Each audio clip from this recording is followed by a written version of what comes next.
கர்த்தருடைய பரிசுத்த நாமத்திற்கு மகிமை உண்டாகட்டும். நாம் வாசிக்கலாம். ஏசாயா புஸ்தகம் 48வது அதிகாரம் 17வது வசனம். நான் வாசிக்கிறேன். ஏசாயா 48வது அதிகாரம் 17வது வசனம். இஸ்ரவேலின் பரிசுத்தராய் இருக்கிற உன் மீட்பரான கர்த்தர் சொல்லுகிறதாவது, பிரயோஜனமாய் இருக்கிறதை உனக்கு போதித்து நீ நடக்க வேண்டிய வழியிலே உன்னை நடத்துகிற உன் தேவனாகிய கர்த்தர் நானே. இந்த வார்த்தைக்காய் நான் கர்த்தரை ஸ்தோத்தரிக்கிறேன். ஆண்டவர் சொல்லுகிற ஒரு காரியம் என்ன அப்படின்னு சொன்னா, இஸ்ரவேலின் பரிசுத்தராகிய உன் மீட்பர் சொல்லுகிறார். என்ன சொல்றாருன்னா, பிரயோஜனமான காரியங்களை நான் உனக்கு போதித்து நீ நடக்க வேண்டிய வழியில உன்னை நடத்துகிறேன். அல்லேலூயா. உன்னை நடத்துகிற தேவன் நான் என்று சொல்லுகிறார். ஆமென். அல்லேலூயா. என்னன்னா, நம்ம எத்தனையோ நேரங்கள்ல பாருங்க, பிரயோஜனம் இல்லாத காரியங்களை நம்ம செய்யறோம். எத்தனையோ வார்த்தைகள் பிரயோஜனமே இருக்காது இல்லையா? நம்ம நேரத்தை பிரயோஜனம் இல்லாம விட்டுறோம். யோபு பக்தன் சொல்லுகிறாரு, அங்க யோபு 21வது அதிகாரம் 15வது வசனம், சர்வ வல்லவரை நாம் சேவிக்க அவர் யார்? அவரை நோக்கி ஜெபம் பண்ணுவதனால் நமக்கு பிரயோஜனம் என்ன என்கிறார்கள். அநேகர் அங்க சொல்றாங்களா, அந்த யோபு புக்ல இருக்கு. அவரு அநேகர் என்ன சொல்றாங்கன்னா, சர்வ வல்லமை உள்ளவரை நோக்கி ஜெபம் பண்றதுனால நமக்கு பிரயோஜனம் என்ன? பாத்தீங்களா? ஜெபம் பண்றதுக்கு கூட பிரயோஜனம் என்ன அப்படின்னு சொல்லி ஒரு கூட்டம் இருக்கிறாங்க. யார நோக்கி? சர்வ வல்லமை உள்ளவரை நோக்கி. இன்னும் ஒரு கூட்டம் இருக்கு பாருங்க, அங்க பிரசங்கையில பாக்குறோம், மாயான காரியங்களை சொல்லி யோசிக்கிறாங்க. மாயான காரியம், ஒன்னத்துக்குமே உதவாத காரியங்கள், பிரயோஜனம் இல்லாத காரியங்கள். அப்படி ஒரு கூட்டம். சிலர்லாம் பார்த்திருக்கீங்க, வீட்டுல சாப்பாடு இருக்காது, பக்கத்துல நண்பன்கிட்ட போய், டேய் கொஞ்சம் காசு போடுறா, இன்னைக்கு எனக்கு வேலை இல்லை, எங்க வீட்டுக்கு சாப்பாடு செய்யணும், கொஞ்சம் ஹெல்ப் பண்ணுனா அவன் சொல்லுவான், என்கிட்ட காசே இல்லைன்றுவான். ஆனா தண்ணி அடிக்கணுமா, நீ சிகரெட் குடிக்கணுமா, பார்த்திருக்கீங்களா? நான் பார்த்திருக்கேன் நிறைய பேரை. அந்த காரியம் ஒரு அத்தியாவசிய தேவைக்கு, ஒரு உண்மையான தேவைக்கு உதவி செய்ய மாட்டாங்க. ஆனா அப்படியே ஆல்கஹால் வாங்கி கொடுப்பாங்க. அதுக்கு அப்படி கத்தையா நோட் எடுத்து செலவு பண்ற மக்கள் எல்லாம் நான் பார்த்திருக்கேன். கர்த்தருக்கு ஸ்தோத்திரம். அப்ப இப்படி மாறியான காரியங்கள், ஒன்றுக்கும் பிரயோஜனம் இல்லாத காரியங்களுக்கெல்லாம் மக்கள் என்ன பண்றாங்க? அவங்க நேரங்களை, அவர்கள் காலங்களை, அவர்களுடைய பணங்களை, அவர்களுடைய தாளந்துகளை பயன்படுத்தி அதை அவங்க யூஸ்லெஸ் வேல நடத்துறாங்க, பயனில்லாத வழியில நடத்துறாங்க, நல்லதல்லாத வழியில நடத்துறாங்க. ஆனா ஆண்டவர் சொல்றாரு, அவர் யாரு? நம்முடைய தேவன் யாரு? ஹி இஸ் ஹோலி, பரிசுத்தர். அவர் இஸ்ரவேலின் பரிசுத்தர். அவர் நம்மளுடைய மீட்பர். ஹி இஸ் அவர் ரெடீமர். அவர் நம்மளை மீட்பவர். அவர் சொல்றாரு, உங்களை பிரயோஜனமான காரியத்தை நான் உங்களுக்கு போதித்து உங்களை நானு நல்ல வழியில நடத்துகிற தேவன். அல்லேலூயா. அப்ப இந்த பிரயோஜனம் அப்படின்னா என்ன? இந்த பிரயோஜனத்தை பத்தி தான் இன்னைக்கு பார்க்க போறோம். பிரயோஜனமான காரியத்தை நமக்கும் இந்த யூடியூப் சேனலை பாக்குற எல்லாருக்கும், யாரெல்லாம் இந்த செய்தியை கேட்கிறாங்களா, எல்லாருக்கும் இந்த காரியம் பிரயோஜனமா இருக்கும் என்று நான் விசுவாசிக்கிறேன். அல்லேலூயா. கர்த்தருக்கு மகிமை. முதலாவது எபேசியர் புஸ்தகம் 4வது அதிகாரம் 29வது வசனம். கெட்ட வார்த்தை ஒன்றும் உங்கள் வாயிலிருந்து புறப்பட வேண்டாம். பக்தி விருத்திக்கு ஏதுவான நல்ல வார்த்தை உண்டானால் அதையே கேட்கிறவர்களுக்கு பிரயோஜனம் உண்டாகும்படி பேசுங்கள். பாத்தீங்களா? கெட்ட வார்த்தையெல்லாம் பேசாதீங்க. இன்னைக்கும் பாருங்க, நிறைய விசுவாச மக்கள் கெட்ட வார்த்தை பேசுறாங்க. ஆனா இந்த பவுல் யாருக்கு சொல்றாரு தெரியுமா? எபேசிய மக்களுக்கு சொல்றார். எபேசியர்கள் எப்படி உள்ளவங்க தெரியுமா? எபேசியர்கள் கிறிஸ்துவுக்குள்ள ரொம்ப நெருங்கினவங்க.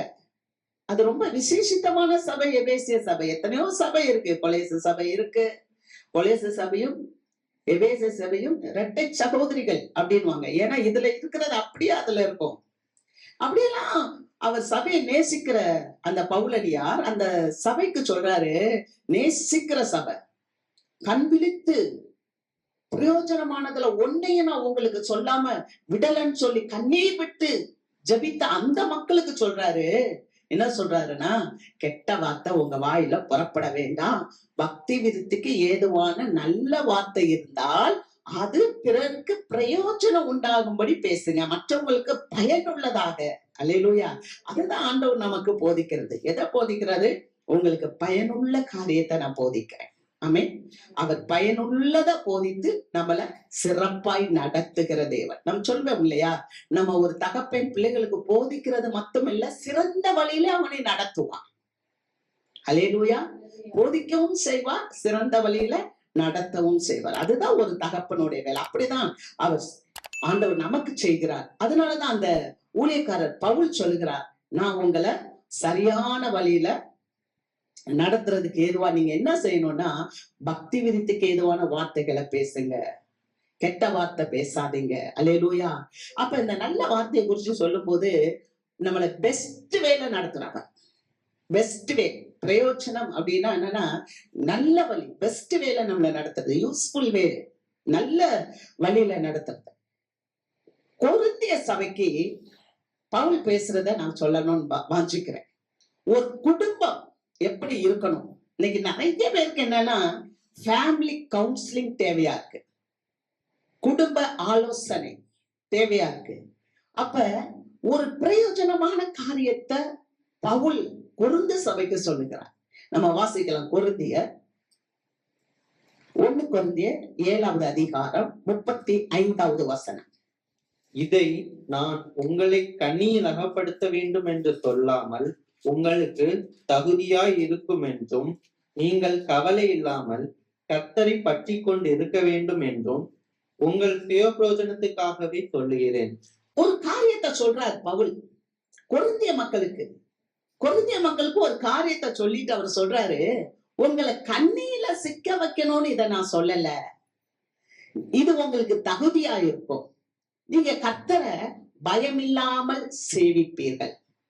கர்த்தரை நம்ம சேவிக்கும் போது எப்படி சேவிக்கணும் தெரியுமா? பயத்தோட. அதாவது உலக காரியத்தை குறிச்ச பயம் அப்படி இருக்க கூடாது. ஆனா ஆவிக்குரிய காரியத்துல அவர் ஒரு புனிதர், ஹோலி, பரிசுத்தர். அவரை நம்ம பயத்தோட, அந்த பரிசுத்த நடுக்கத்தோட துதிக்கணும். அல்லேலூயா. அப்ப ஒரு காரியத்தை அவரு சொல்றாரு. என்ன காரியம் அப்படின்னு பார்த்தா, நல்லா கவனிங்க. நீங்க அந்த பேச்சை மட்டும் எடுத்து வச்சுக்கோங்க. 1 கொரிந்தியர் 7வது அதிகாரத்தை அப்படி நீங்க எடுத்து வச்சுக்கோங்க. அவர் என்னென்ன சொல்லுறாரு? ஒரு குடும்ப ஆலோசனை, ஃபேமிலி கவுன்சிலிங். முதல் வசனம் சொல்றாரு, ஸ்திரீயை தொடாமல் இருப்பது நல்லது அப்படின்றாரு. அப்ப பவுல் சொல்றது ஒரு பொதுவான கருத்து. பெண்களை தொடாதன்றாரு பொதுவா. ஆனா அந்த நாட்கள்ல பல குரூப்ஸ் எழும்பி இருந்தாங்க. எபிக்கூரர், ஸ்டோயிக்கர், அப்படி சில குரூப்கள் எழும்பி அவங்க சில காரியங்களை வச்சிருந்தாங்க. அதாவது என்னன்னு சொன்னா, சில கிறிஸ்தவர்கள் தனியாக பிரிந்து கிரேக்க கலாச்சாரத்தை அவங்க ஏற்றுக்கொண்டு அது மூலமாக துறவியா வாழ்ந்தா, தூதனை போல வாழ்ந்தா, உடல் ரீதியாக நம்ம எந்த ஒரு அசுத்தமும் இல்லாம நம்ம வாழ்ந்தா நல்லது அப்படின்னு சொல்லி அவங்க என்ன பண்ணாங்க, ஒரு குரூப் இருந்தாங்க. அதுக்காக அவர் அதை எழுதுறார். ஆனா அது ஸ்திரியை தொடக்கூடாதுன்னு இல்லை. ஆண்டவர் ஆணும் பெண்ணுமாக படைத்தார். அல்லேலூயா. அப்ப ஆணும் பெண்ணுமாக படைச்சனா மனைவியும் கணவனும் இருக்கிறது தவறு இல்லை, இல்லையா? அல்லேலூயா. கர்த்தருக்கு மகிமை. அப்படிதான் நம்ம வேதத்துல வாசிக்கிறோம். அநேகங்கள் ஏன்னா ஆண்டவர் சொன்னா, நீங்க ஆணும் பெண்ணுமாக படைத்தார், அவர்கள் பல்லுகி பெருகி பூமியை நிரப்பி எல்லாவற்றையும் நீங்க ஆண்டு கொள்ளுங்கள். அல்லேலூயா. அப்ப எல்லாத்தையும் ஆண்டு கொள்ளும் போது நீங்க பெருகணும்னு சொல்லிதான் ஆண்டவர் அதை படைத்தார். ஆனா இவர்கள் ஒரு கூட்டத்தார் இப்படி இருந்தாங்க. அதனால பவுல் சொன்னார்.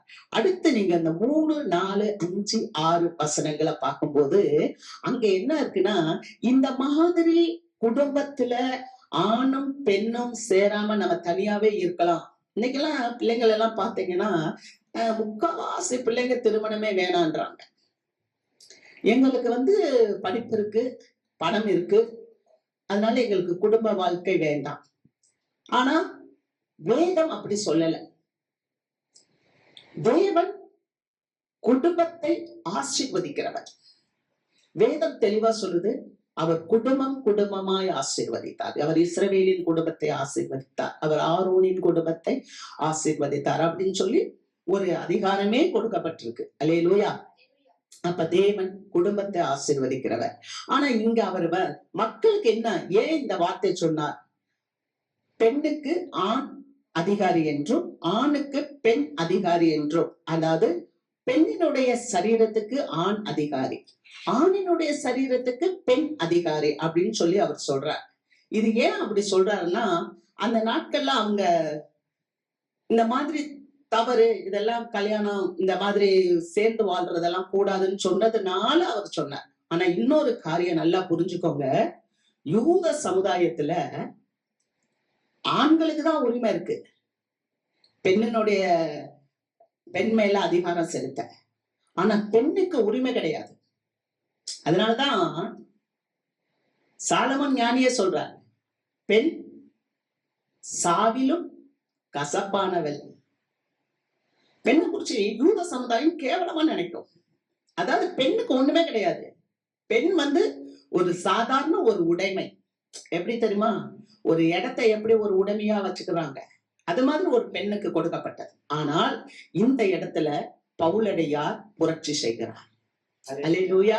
என்ன சொல்றாங்க அப்படின்னா, பெண் ஆணுடைய சரீரத்துக்கும் அதிகாரி. ஆமென். அல்லேலூயா. ஆனா பழைய ஏற்பாட்டுல இருந்த அந்த யூத சடங்காச்சாரங்கள், அதாவது பெண் அடிமையை ஆண்டவராகிய இயேசு கிறிஸ்து தகர்த்து போட்டார். அல்லேலூயா. அவர் மரித்து உயிரோடு எழுந்த போது 12 சீஷர்கள் இருந்தாங்க. ஆனா முதலாவது அவர் காட்சி கொடுத்தது பெண்ணுக்கு தான். அல்லேலூயா. இரண்டாவது, அவர் ஒரு தெய்வம். அவர் தெய்வம் ஏன் பெண் வழியா தான் வரணுமா? அவர் நினைச்சா எப்படி வேணுமாலும் வந்திருக்கலாம். ஆனா ஒரு கன்னி மரியாளின் இடத்துல அந்த பரிசுத்தம் உள்ளது. அது கர்ப்பம் தரித்து அவர் இயேசுவாக வெளிப்பட்டார். ஆக புதிய ஏற்பாட்டின் காலத்துல பெண்களுக்கு மதிப்பு கொடுக்கப்படுகிறது. ஆமென். ஆக அவர் சொல்றாரு, நீங்க இப்படித்தான் அதிகாரியாக இருக்கணும். நீங்க ஜெபத்துக்காக உபவாசத்துக்காக கொஞ்ச காலம் பிரிஞ்சிருந்தா நீங்க பிரிஞ்சிருங்க. மற்றபடி நீங்க சாத்தான் உங்களை மோசம் போக்காதபடிக்கு நீங்கள் கூடி வாழுங்கள் சொல்லிட்டு சொல்றாரு. 6வது வசனம் வாசிங்க. இதை நான் கட்டளையாக சொல்லாமல் யோசனையாக சொல்லுகிறேன். அவர் சொல்லிட்டாரு. இப்ப அவள் சொல்றாரு, நீங்க மறுபடியும் கூடி வாழுங்கன்னு சொல்லிட்டு இதை நான் கட்டளையா கொடுக்கல, இத உங்களுக்கு ஒரு யோசனை. சாத்தா என்ன பண்ணிடக்கூடாது, குடும்பத்தை பிரிச்சிடக்கூடாதுன்றதுக்காக நான் ஒரு யோசனையா சொல்றேன்னு சொல்லி இந்த காரியத்தை சொல்றாரு. அடுத்து பாத்தீங்கன்னா, நீங்க 1 கொரிந்தியர் 7-9 வரைக்கும் அவர் அழகா சொல்றாரு, என்ன போல நீங்க திருமணமாகாம இருந்தா நல்லதுன்னு சொல்றாரு ஒரு கூட்டத்தை பார்த்து. அல்லேலூயா.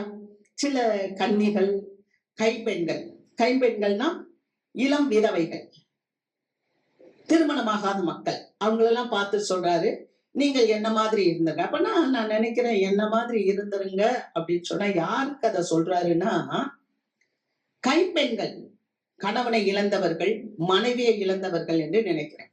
ஏன்னா பவுலடியார் திருமணம் ஆனவர் தான். திருமணம் ஆனவன் தான் அநேக வேத நூல்கள் சொல்லுகிறது. ஒருவேளை நம்ம நினைக்கலாம் அவருக்கு திருமணம் ஆகலன்னு சொல்லி. ஆனா திருமணம் ஆனனாலதான் அவர் சொல்றாரு, ஒருவன் குடும்பத்தை நடத்தாட்டினா எப்படி சபையை நடத்துவான். அப்ப அந்த காரியம் அவங்களுக்கு தெரியுது. 2வது, அவர் ஜனகர சங்கத்துல ஒரு மெம்பரா இருந்தார். அப்போ ஒரு எம்பி மாதிரி ஒரு பதவி, அந்த பதவியில இருக்கணும்னா திருமணமானவங்க தான் அதுல அங்கத்தினரா இருக்க முடியும். சரியா? ஆனா அவர் ஒருவேளை மனைவியை இழந்திருக்கலாம். அதனால அவர் என்ன சொல்ல வர்றார் அப்படின்னு சொன்னா, இதெல்லாம் பிரயோஜனமான காரியங்கள். பவுல் கொரிந்திய சபைக்கு சொல்றார், இதெல்லாம் நல்ல காரியங்கள், ஃபேமிலி கவுன்சிலிங். கேட்டுக்கோங்க. அல்லேலூயா.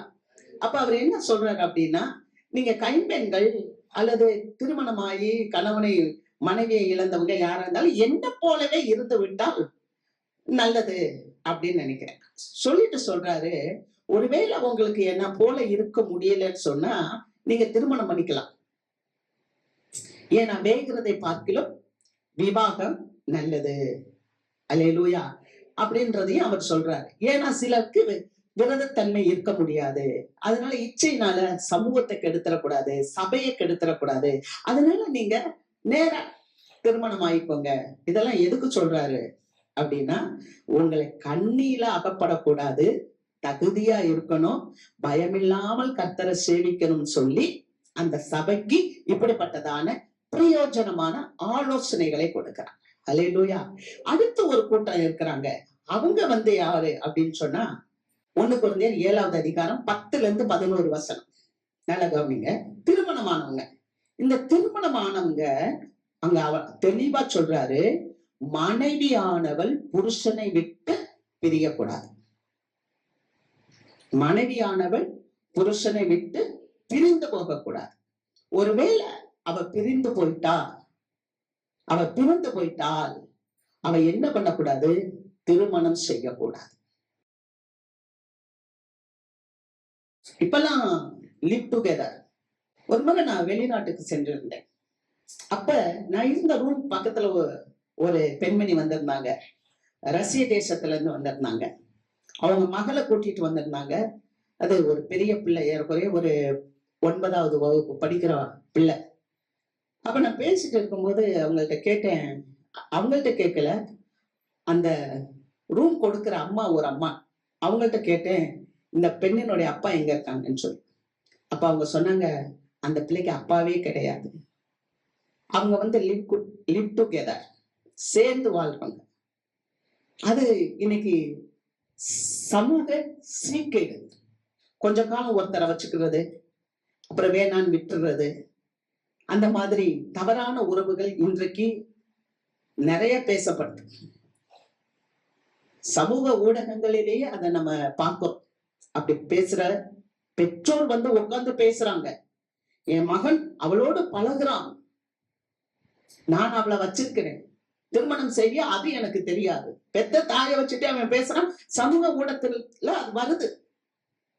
இப்படிப்பட்ட ஒரு கலாச்சாரத்தை மாற்றுபடியாய்தான் ஆண்டவராகிய தேவன் நம்மை அழைத்திருக்கிறார். அல்லேலூயா. நம்ம மீண்டும் வேதாகமத்துக்கு நாம் திரும்பி சபையை நாம ஸ்திரப்படுத்தி இந்த சமூகத்தை சீர்படுத்துகிற பொறுப்பு சபைக்கு இருக்கிறது. அல்லேலூயா. ஒரு சில காரணங்களினால் திருமணமான ஒரு பெண் அவள் பிரிந்து போனால் அவள் திருமணம் செய்யக்கூடாது. அப்படி திருமணம் செய்தால் அது விபச்சாரம் என்று சொல்லப்படுகிறது. அது இயேசு கிறிஸ்து சொல்கிறார். வாசிக்கலாம். மத்தேயுவின் புஸ்தகம் 5வது அதிகாரம் 32வது வசனம். நான் உங்களுக்கு சொல்லுகிறேன், வேசித்தன முகாந்திரத்தினால் ஒழிய தன் மனைவியை தள்ளிவிடுகிறவன் அவளை விபச்சாரம் செய்ய பண்ணுகிறவனாய் இருப்பான். அப்படி தள்ளிவிடப்பட்டவளை விவாகம் பண்ணுகிறவனும் விபச்சாரம் செய்கிறவனாய் இருப்பான். பாருங்க. அப்ப அந்த பெண் என்ன பண்ணணும்? புருஷனோடு ஒப்புரவாகணும். அப்படி இல்லை என்றால் அவள் திருமணம் பண்ணக்கூடாது. ஒருவேளை அந்த பெண்ணோ அல்லது அந்த ஆணோ 2 பேர்ல யாராவது ஒருத்தர் மரித்து விட்டா, 2 காரியம். ஒண்ணு, அந்த பெண் விபச்சாரம் பண்ணிட்டா, அதாவது விபச்சாரம்னு நான் வேற யாரையாவது கல்யாணம் பண்ணிட்டா, அந்த பெண்ணோ அல்லது அந்த ஆணோ கல்யாணம் பண்ணிட்டா, அவங்க 2 பேர்ல யார் வேணாலும் விடுதலை பெறாங்க. ஏன்னா வேற ஒரு கல்யாணம் பண்ணிக்கலாம். 2 பேர்ல யாராவது ஒருத்தர் யாராவது செத்து போயிட்டா வேற கல்யாணம் பண்ணிக்கலாம். இதெல்லாம் திருமறை நமக்கு கொடுக்கிற சட்டம். கிறிஸ்தவ வாழ்க்கைக்கு அடிப்படையாக குடும்பத்துக்கு என்று கொடுக்கப்பட்டிருக்கிற இந்த சட்டம். அப்ப இந்த காரியத்தை அவர் பேசுறார் பவுல். அடுத்து ஒரு காரியத்தை பேசுறாங்க. நல்லா கவனிங்க. அப்ப திருமணமானவங்க பிரியக்கூடாது. புருஷன் புருஷனை விட்டு அவள் பிரிந்து போக கூடாது. அப்படி பிரிந்து போனா புருஷனோடு ஒப்புரவாகணும். இன் கேஸ் அவங்க ஒப்புரவாகாட்டினா அவ விபச்சாரம் செய்தால்தான் இந்த மகனோ, இந்த மகன் விபச்சாரம் செய்தால்தான் அந்த மகளோ திருமணம் செய்து கொள்ள முடியும். ஆனா அப்படி இல்லைன்னா அவங்க திருமணம் செய்யாமல் இருக்கணும் அப்படின்னு சொல்றேன். இது ஆண்டவர் கொடுத்த கட்டளை, இயேசு சொன்ன கட்டளை. 1 கொரிந்தியர் 7:39 வாசிங்க. மனைவியானவள் தன் புருஷன் உயிரோடு இருக்கும் காலம் அளவும் பிரமாணத்தினால் கட்டப்பட்டிருக்கிறாள். தன் புருஷன் மரித்த பின்பு தனக்கு இஷ்டமானவனாயும் கர்த்தருக்கு உட்பட்டவனாயும் இருக்கிற எவனே ஆகிலும் விவாகம் பண்ணிக்கொள்ள விடுதலையாய் இருக்கிறார். பாத்தீங்களா? அப்ப புருஷன் இருக்கிற வரைக்கும் அவ எங்க இருக்கணும்? புருஷனுடைய பிரமாணத்துல இருக்கணும். ஒருவேளை புருஷன் மரித்து போனால் அவ வேற கல்யாணம் பெற்றுக்கொள்வதற்கு அவள் விடுதலை பெறுகிறாள். ஹல்லேலூயா. இத பவுலே அங்க சொல்றார். இதுதான் இயேசு சொன்ன காரியத்தை அவர் அங்க சொல்றார். ஆனா இன்னொரு குரூப் எப்படின்னு பாருங்க. அதுதான் 1 கொரிந்தியர் 7வது அதிகாரம் 12-17 வசனங்களை வாசிக்கும் போது, ஒரு விசுவாசி ஒரு அவிசுவாசியை திருமணம் பண்ணிட்டான். பிரயோஜனமான காரியத்தை தேவன் சொல்கிறார், கேளுங்க. ஒரு விசுவாசி ஒரு அவிசுவாசியை கல்யாணம் பண்ணிட்டா அவங்க 2 பேருக்குள்ள திடீர்னு அவங்க சண்டை வந்து அவங்க பிரிந்து போறாங்க அப்படின்னு சொன்னா, முதல்ல ஆண்டவர் சொல்றாரு, நீ அவிசுவாசி அந்நிய நுகத்துல பிணைக்கப்படாதிருப்பாயாக அப்படின்றத பவுல் சொல்றாரு. 1 கொரிந்தியர் 6வது அதிகாரத்திலே சொல்றாரு, நீ அந்நிய இதுல பிணைக்கப்படக்கூடாதுன்னு. ஒருவேளை அப்படி பிணைக்கப்பட்டு அவங்க பிரச்சனை வந்துச்சுன்னு வச்சுக்கோங்க, அந்த 2 பேரும் சண்டை போட்டுக்கிட்டே இருக்கக்கூடாது. அது பவுல் சொல்றாரு. நீங்க அதை அப்படியே வாசித்து வந்தீங்கன்னா தெரியும். அந்த அவிசுவாசி பிரிஞ்சு போறேன்னா விட்டுருங்க. ஏன்னா 2 பேரு கல்யாணம் பண்ணிட்டு ஒண்ணு இயேசுவை ஏற்றுக்கணும், இன்னொன்னு இயேசுவை ஏற்றுக்கொள்ளாது. அப்போ ஏற்றுக்கொண்டதுக்கும் ஏற்றுக்கொள்ளாததுக்கும் வீட்டுல பிரச்சனை வந்துகிட்டே இருக்கும். அப்படி பிரச்சனை வந்துகிட்டே இருக்கும் போது என்ன செய்யறது இன்னைக்கு அநேகர். ஆனா பவுல் சொல்றாரு, நீங்க கூடி வாழுங்க. ஒருவேளை உங்களுடைய வாழ்க்கை நிமித்தமாக ஒருவருக்கு ஒருவர் ரட்சிக்கப்படலாம். ஹல்லேலூயா. உன்னுடைய நல்ல காரியத்தை பார்த்து மனைவி ரட்சிக்கப்படலாம், மனைவியினுடைய நல்ல காரியத்தை பார்த்து கணவன் ரட்சிக்கப்படலாம். ஆனா இது 2 பேருமே சரியா இல்லாம ரொம்ப நாள் நீண்ட நாள் இது பிரச்சனையாவே இருக்குதுன்னு சொன்னா, அவர் சொல்றாரு, அவிசுவாசி பிரிந்து போனால் பிரிந்து போகட்டும், நீங்க விட்டுருங்க அப்படின்றார். அந்த வாசிக்கலாம். 15வது வசனத்தை வாசிப்போம். ஆகிலும் அவ்விசுவாசி பிரிந்து போனால் பிரிந்து போகட்டும். இப்படிப்பட்ட விஷயத்தில் சகோதரனாவது சகோதரியாவது அடிமைப்பட்டவர்கள் அல்ல, சமாதானமாய் இருக்கும்படிக்கே தேவன் நம்மை அழைத்திருக்கிறார். ஆமா, ஒரு அவிசுவாசியோட ஒரு விசுவாசி வாழ முடியாது. இந்த காரியத்தினாலதான் அவர் சொல்றாரு, இவங்க அடிமைப்பட்டவங்க அல்ல, இவங்க கல்யாணம் பண்ணிட்டோன்றதுனால அந்த கல்யாண ஒப்பந்தத்துக்கு அடிமைப்பட்டவங்க அல்ல, அவங்க பிரிந்து போனால் பிரிந்து போகட்டும். ஏன்னா திருமணம் என்பது நீண்ட நாள் பந்தத்துக்காக, ஐக்கியத்துக்காக வாழக்கூடியது. அல்லேலூயா. அது எப்போதும் சண்டையும் எப்போதும் சச்சரவுமா இருந்தா அது நல்லா இருக்காது. ஏன் நல்லா இருக்காது அப்படின்னு சொன்னா, நம்ம ஆண்டவரை விடுதலையோடு துதிக்க முடியாது. ஆண்டவரை நம்ம விடுதலையோட துதிக்க முடியாதனால இந்த அவிசுவாசியான ஒரு மனுஷனோ அல்லது அவிசுவாசியான ஒரு மனுஷியோ பிரிந்து போனால் பிரிந்து போகட்டும். அந்த அவிசுவாசியை பார்த்து நீ என்னோட இரு அப்படின்னு சொல்லி கட்டாயப்படுத்தாதீங்க. ஏன்னா நீங்க அவங்க உங்களுக்கு அடிமைப்பட்டவங்க அல்ல என்று பவுல் சொல்லுகிறாங்க. அல்லேலூயா. எப்படி ஆகிலும் நம்ம சமாதானமா வாழணும். இன்னைக்கு அநேக குடும்ப கவுன்சிலிங் எல்லாம் போறாங்க. என்ன பொறுத்த மட்டும் விட்டு கொடுத்தா ஒரு மனுஷன் கெட்டு போவதில்லை. ஆமே, விட்டு கொடுத்தா கெட்டு போவதில்லை, கெட்டு போறவன் விட்டு கொடுப்பதில்லை.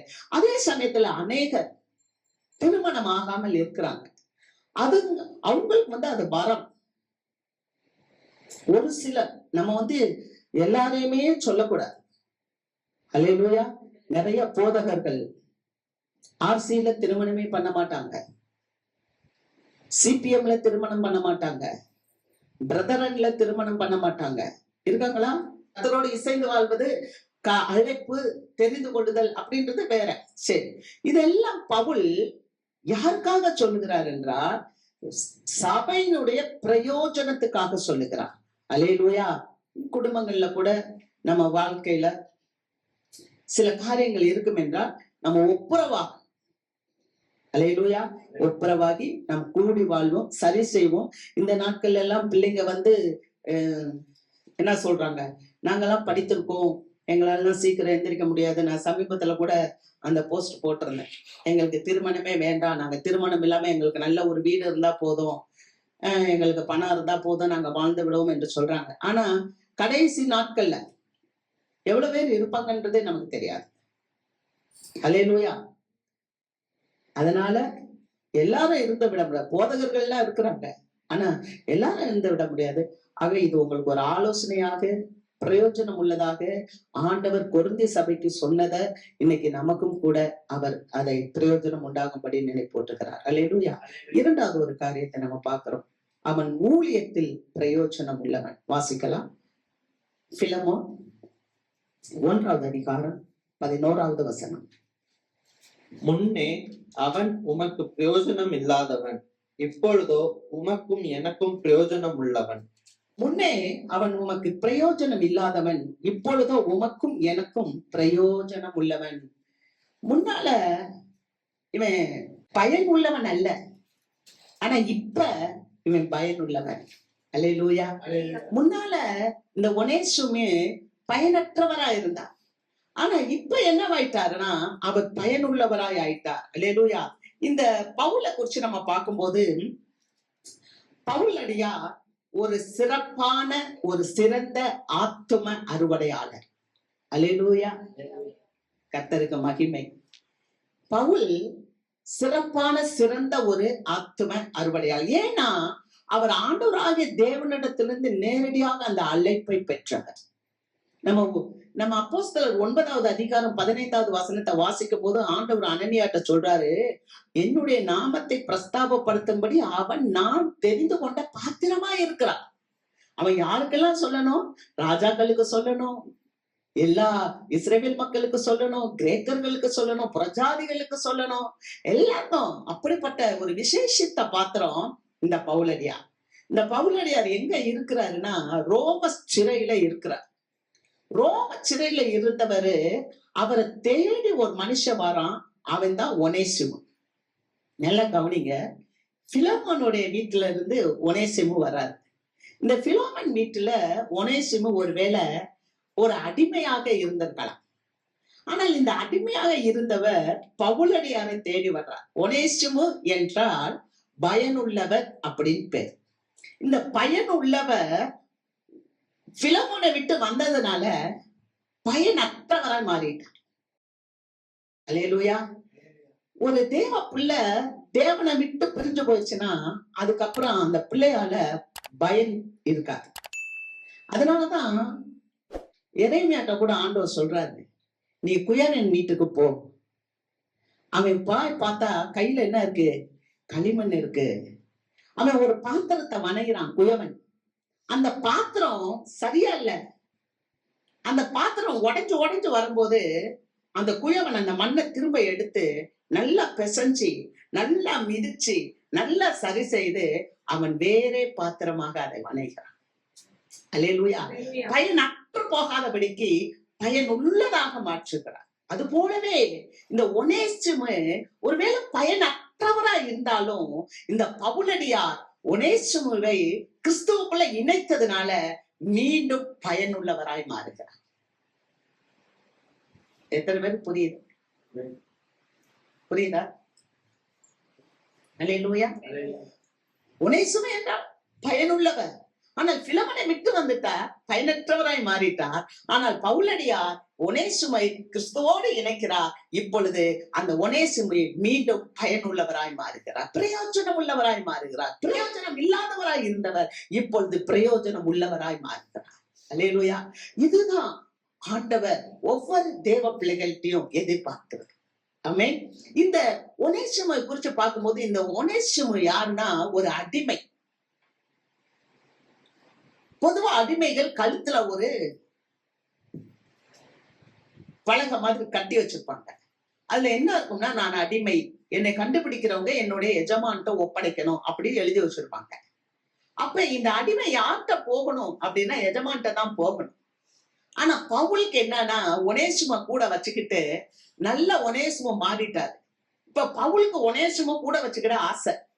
ஆனா பவுல் இப்போது அவரை கூட வச்சுக்கல. எங்க அனுப்புறாருன்னா பிலோமன்ட்ட அனுப்புறார். அல்லேலூயா. அல்லேலூயா.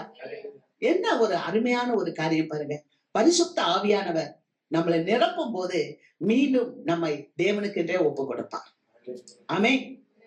அல்லேலூயா. அப்போ ஒவ்வொரு மனுஷனையும் பரிசுத்த ஆவியார் நிரப்பும் போது நம்ம மீண்டும் தேவனுக்கு பயனுள்ள ஒரு பாத்திரமாக மாறி விடுகிறோம். இவர் மீண்டும் அவருக்கு அனுப்புறாரு. அனுப்பும் போது அவர் சொல்றாரு, நான் உன்னை உன்கிட்ட நான் ஒனேசுமை அனுப்புறேன். அவனை அடிமையாக நான் அனுப்பவில்லை. அவனை நான் என்னுடைய சகோதரனாக அனுப்புகிறேன். அந்த வசனத்தை வாசிக்கலாம்.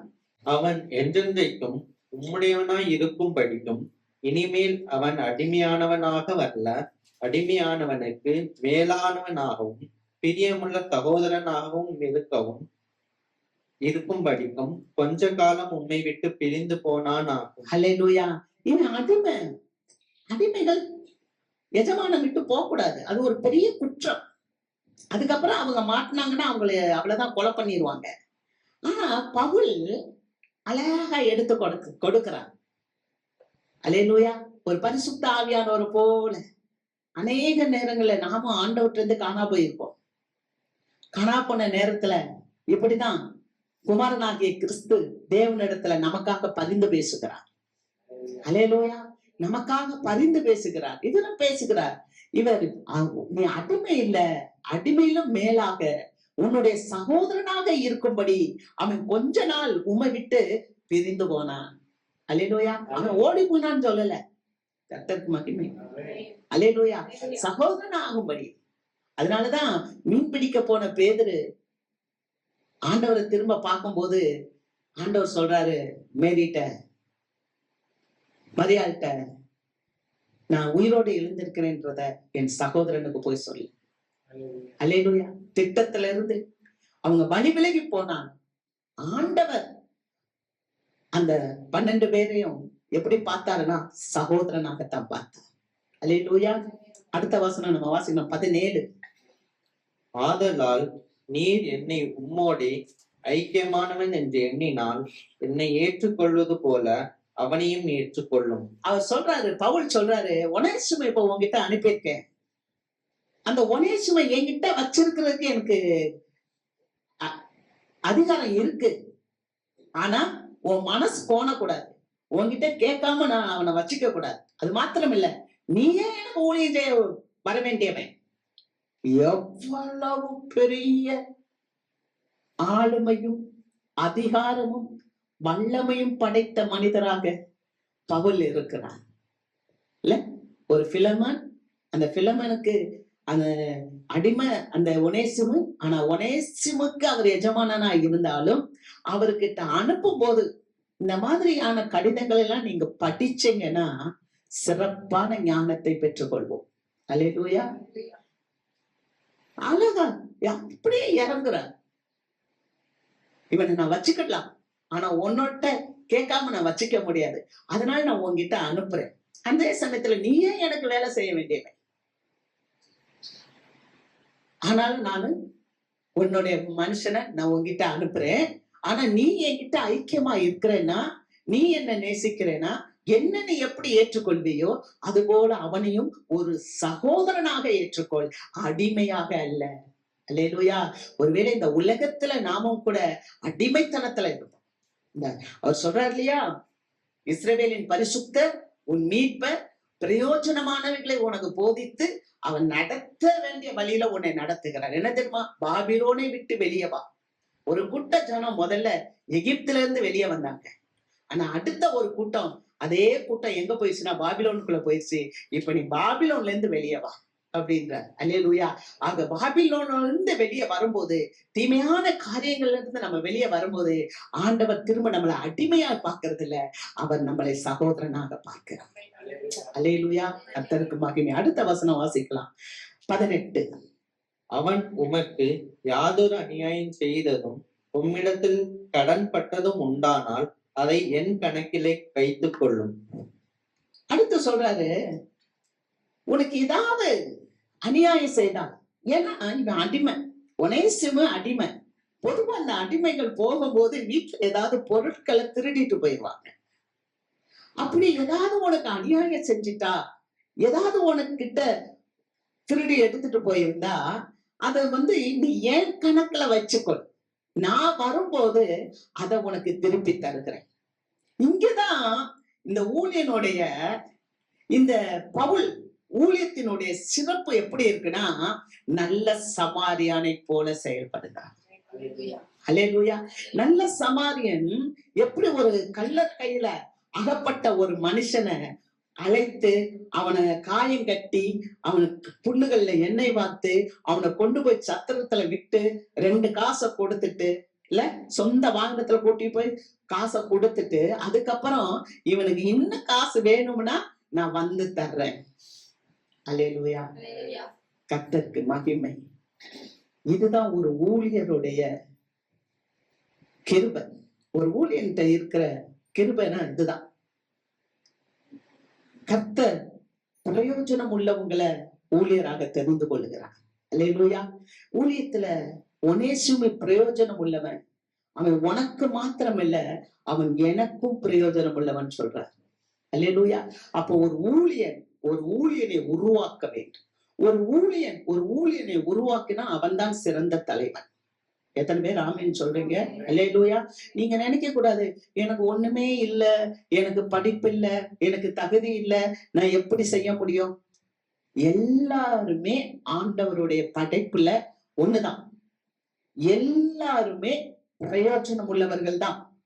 அங்க ஆண் என்றும் இல்லை, பெண் என்றும் இல்லை, ஏழை என்றும் இல்லை, பணக்காரன் என்றும் இல்லை, யூதன் என்றும் இல்லை, கிரேக்கன் என்றும் இல்லை. நான் மேல் சாதி, நீ கீழ் சாதி, நான் படித்தவன், நான் படிக்காதவன், நான் ஏழை, நான் பணக்காரன், நான் ஆணு, நான் பெண்ணு, பாகுபாடே இல்லை.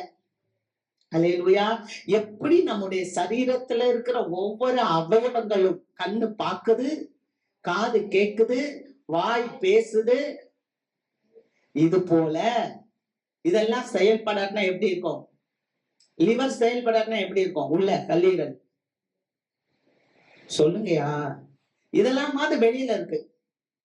உள்ள இருக்குதுல கிட்னி செயல்படாதுன்னா என்ன ஆயிரும்? கல்லீரல் செயல்படாதுன்னா என்ன ஆகும்? உள்ள இருக்க குடல்லாம் செயல்படாதுன்னா என்ன ஆகும்? அப்ப எல்லாமே ஃபங்க்ஷன் ஆகணும். அது போலதான் நீங்க உள்ள சபைக்குள்ள இருந்தாலும் நீங்க எல்லாமே ஃபங்க்ஷன் ஆகணும். ஏன்னா நம்ம எல்லாருமே பரிசுத்த ஜாதியும் ஆசாரிய கூட்டமுமா இருக்கிறோம். அல்லேலூயா. அப்ப நம்ம ஊழியத்துக்கு பிரயோஜனம் உள்ளவர்களாக இருக்க வேண்டும். அல்லேலூயா. ஒவ்வொரு விசுவாசியும் இன்னொரு விசுவாசிய எழுப்ப. ஆமென். பவுல கூட பர்னபா வயசானவர், ஆனா அந்த பர்னபா பவுலை என்கரேஜ் பண்ணாரு. சின்ன பையனா இருந்தாலும் வாயா என்கரேஜ் பண்ணாரு. அல்லேலூயா. படித்தவர் சாதாரண பிள்ளைகளை என்கரேஜ் பண்றாரு. பாருங்க, அன்னைக்கு பவுல் அவரை என்கரேஜ் பண்ணனாலதான் பவுல் தீமோத்தேயு, தீத்து, எபாப்ராதீத்து, ஒனேசிமு, அர்கிப்பு, எத்தனை ஊழியக்காரர்கள், தேமா, லூக்கா, ஆமே உருவாக்கணும். ஏன்னா ராஜாவின் வேலை அவசரம். ராஜாவுடைய வேலை அவசரம், சீக்கிரமா செய்யணும். அந்த சீக்கிரமா வரப்போறான். நிறையாத வேலையில ஏசாமி வரப்போறான். அதனால நம்ம என்ன பண்ணணும்னா, ஒவ்வொரு விசுவாசியும் கர்த்தருக்கு பிரயோஜனம் உள்ளவங்களாக மாறணும். ஆமென். அவர் சொல்றாரு, முன்னே அவன் உமக்கு பிரயோஜனம் இல்லாதவன், இப்பொழுதோ உமக்கும் எனக்கும் பிரயோஜனம் உள்ளவன். அல்லேலூயா. முன்னே அவன் உமக்கு பிரயோஜனம் இல்லாதவன், ஆனா இப்ப உமக்கும் எனக்கும் சிறைச்சாலையில இருந்து ஒரு மனுஷனை உருவாக்கிட்டாருப்பா. அல்லேலூயா. அப்ப ஒரு ஊழியன், ஒரு தேவனால் அபிஷேகம் பண்ணப்பட்ட மனுஷன் சிறைச்சாலையில இருக்கும்போது, கட்டப்பட்டு இருக்கிற ரோம சிறையில கட்டப்பட்டு இருக்குன்னா, விலங்கோட உட்கார்ந்து இருக்கிற மனுஷனே ஒரு மனிதனை ஆத்ம ஆதாயம் பண்றாருன்னா நம்ம எவ்வளவு காரியங்கள் செய்யலாம். ஆமென். கர்த்தருக்கு மகிமை. அவர் சொல்றாரு, அந்த லெட்டர்ல எழுதுறாரு, எப்பா அவன் ஏதாவது உனக்கு அநியாயம் செஞ்சிருந்தா அதை எல்லாம் ஏன் கணக்குல வை, நான் உனக்கு திரும்ப தருவேன் சொல்றாரு. நான் கட்டப்பட்டிருக்கேன், நான் இப்படியே கட்டோட இருக்க போறது இல்ல, நான் திரும்பவும் இடத்துக்கு வருவேன். அல்லேலூயா. நான் கொலேசுக்கு வருவேயா, எனக்காக ஒரு இடத்தை ஆயத்தம் பண்ணி வை, ஒரு ரூம் போட்டு வை, நான் வர்றேன். ஆமென். அல்லேலூயா. நம்ம ஊழியத்துல பிரயோஜனம் உள்ளவர்களா இருக்க வேண்டும். மார்க்க கூட அவர் சொல்றாரு, முந்தைய அவன் எனக்கு பிரயோஜனமா இல்ல, ஆனா இப்ப மார்க் வேணும், எனக்கு எல்லாவற்றிலும் அவன் பிரயோஜனமானவன். 2 தீமோத்தேயு 4வது அதிகாரம் 11வது வசனம், வீட்டுல போய் படிச்சுக்கோங்க அப்படின்னு அவர் சொல்றாரு. அல்லேலூயா. கர்த்தருக்கு மகிமை உண்டாகட்டும். நாம் பிரயோஜனம் உள்ளவர்களாக நம்முடைய ராஜாதி ராஜாவுக்கு நாம் அவருடைய பிள்ளைகளாய் இருக்கிறபடினால, அந்த ராஜாவின் காரியம் அவசரமா இருக்கிறதுனால நம்முடைய வாழ்க்கை கர்த்தருக்கு பிரயோஜனமா இருக்க வேண்டும். 2 தீமோத்தேயுவின் புஸ்தகம் 3வது அதிகாரம் கடைசி 2 வசனம் 16, 17 வசனங்கள் வாசிப்போம். வேத வாக்கியங்கள் எல்லாம் தேவ ஆவியினால் அருளப்பட்டிருக்கிறது.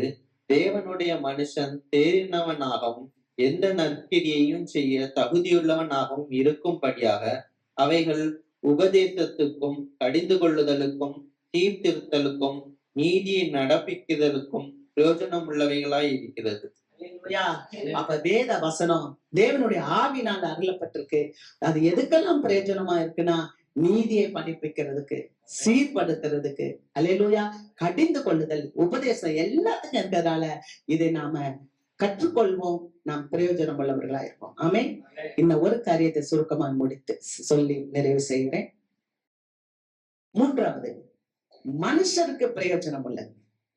முதல்ல அவருடைய வார்த்தை, அந்த வார்த்தை சபைக்கு பிரயோஜனமா இருந்துச்சு, குடும்பத்துக்கு பிரயோஜனமா இருக்கு. 2வது, அவருடைய அந்த போதனை ஊழியத்துக்கு பிரயோஜனம், ஊழியக்காரருக்கு பிரயோஜனம். 3வது, மனுஷனுக்கு பிரயோஜனம். தீத்து 3வது அதிகாரம் 8 வாசிங்க. இந்த வார்த்தை உண்மை உள்ளது.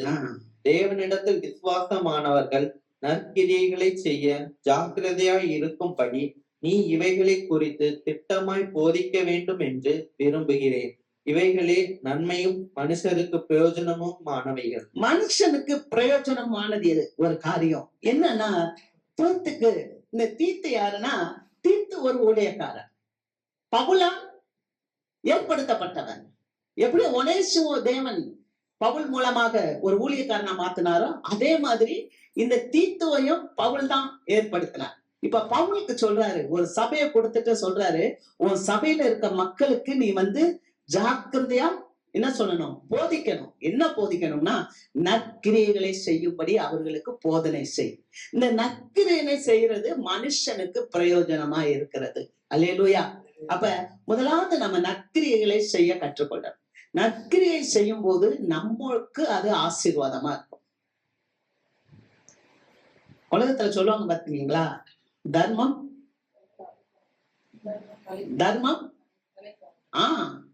சொல்லவே மாட்டேன், தெரியாதா? தர்மம் தலை காக்கும், தக்க சமயத்தில் உயிர் காக்கும். அல்லேலூயா.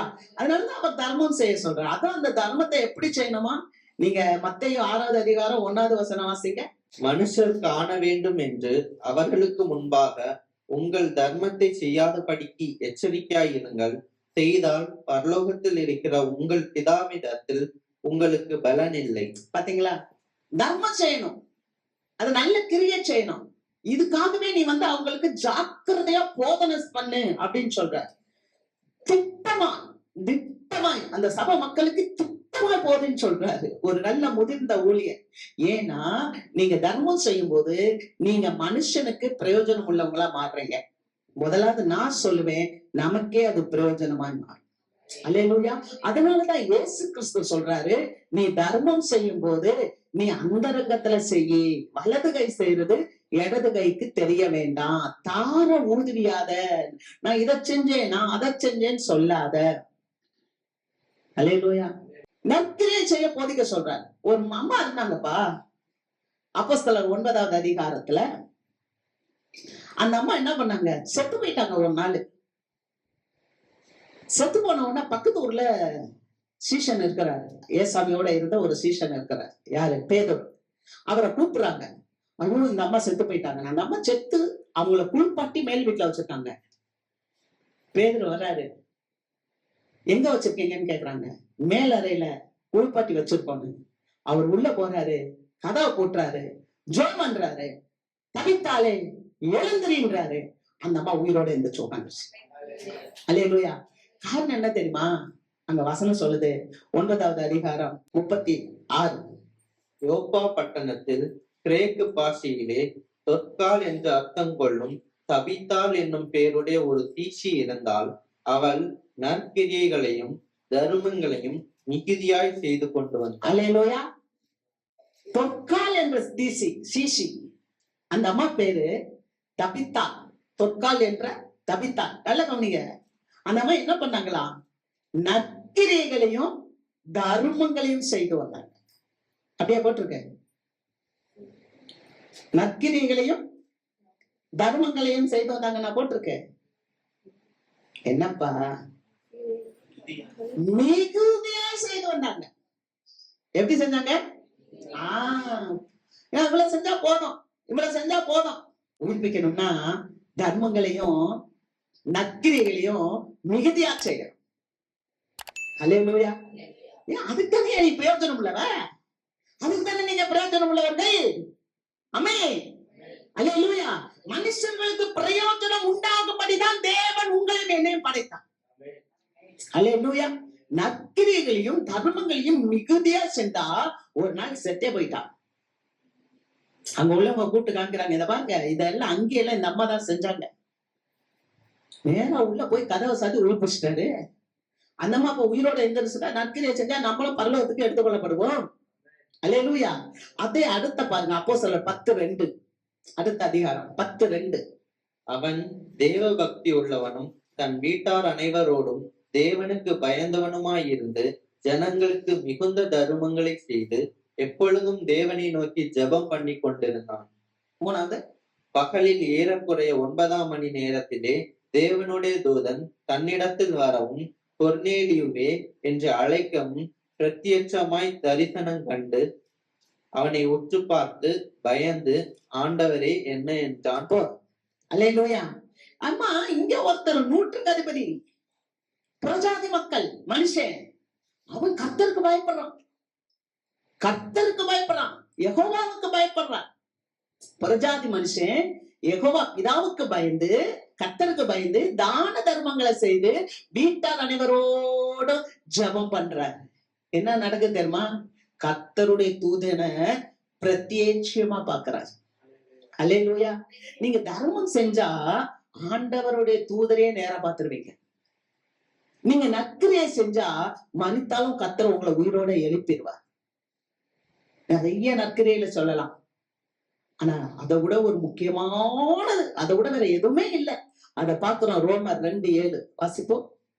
சோர்ந்து போகாமல் நற்கிரியைகளை செய்து சோர்ந்து போகாமல் நற்கிரியைகளை செய்து மகிமையையும் கனத்தையும் அழியாமையையும் தேடுகிறவர்களுக்கு நித்திய ஜீவனை அளிப்பார். நித்திய ஜீவனை அளிப்பார். அல்லேலூயா. ஐயா, நம்ம வாழ்றதே நித்திய ஜீவனுக்கு தான். நம்ம வாழ்றதே பரலோகத்துக்கு தான். அல்லேலூயா. அப்ப அதை எவ்வளவு ஷார்ட்டா ஆண்டவர் பேசுறாருன்னா, நீ சோர்ந்து போக கூடாது. எதெல்லாம் சோர்ந்து போக கூடாது? நற்கிரியை செய்கிறதெல்லாம் சோர்ந்து போக கூடாது. சோர்ந்து போகாம நற்கிரியை செய். அது நமக்கு என்ன கொடுக்குதான்? சோர்ந்து போகாமல் கிரியை செய்கிறவர்களுக்கு முதல்ல என்ன கொடுக்கிறாரு? மகிமை. 2வது கானத்தை கொடுக்கிற. நீங்க நற்கிரியை செய்றீங்கன்னா உங்களுக்கு ஃபர்ஸ்ட் க்ளோரி, மகிமை. 2வது கனம்.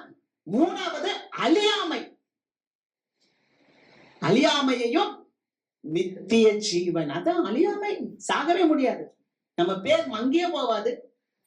உலகத்துல வாரி இறைத்தான், ஏழைகளுக்கு கொடுத்தான், அவன் நீதி என்றென்றைக்கும் நிற்கும்.